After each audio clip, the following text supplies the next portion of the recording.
মৃত্যু ভয় উপেক্ষা করেও রাজপথের মরণপণ আন্দোলন প্রমাণ করে দিয়েছে ছাত্র ছাত্রীদের চলমান এই আন্দোলন এখন আর স্রেফ কোটা সংস্কারের দাবির মধ্যেই সীমাবদ্ধ নেই। ছাত্রছাত্রী, অভিভাবক এবং দেশের আপামর জনগণ কোটা সংস্কারের পাশাপাশি চায় রাষ্ট্র সংস্কারও। প্রতিটি হত্যার চায় বিচার। শেখ হাসিনা নিজেই খুনি, খুনির কাছে কিভাবে খুনের বিচার চাওয়া সম্ভব? দেশের শীর্ষ দুর্নীতিবাজ হাসিনাকে রাষ্ট্র ক্ষমতায় রেখে রাষ্ট্র সংস্কারও করা সম্ভব নয়।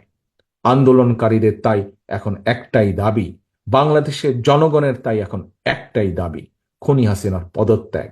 সেজন্যই দফা 1, দাবি 1, শেখ হাসিনার পদত্যাগ।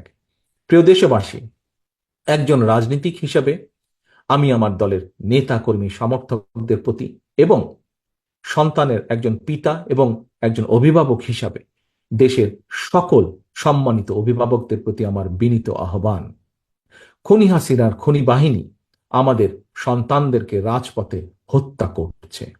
খুনি হাসিনার বন্দুকের নল থেকে আমাদের সন্তানদেরকে যদি রক্ষা করতে হয়, তাদের নিরাপদ ভবিষ্যৎ যদি নিশ্চিত করতে হয়, তাহলে সকল শ্রেণী পেশার মানুষ তথা আপামর জনগণের জন্য একটি নিরাপদ বাংলাদেশ গড়ে তুলতে হয়।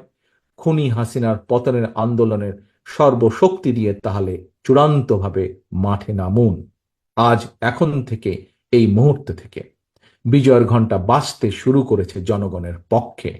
কিছু সময়ের অপেক্ষা মাত্র, ইনশাল্লাহ। আল্লাহ হাফেজ। বাংলাদেশ জিন্দাবাদ। বাংলাদেশ জাতীয়তাবাদী দল জিন্দাবাদ।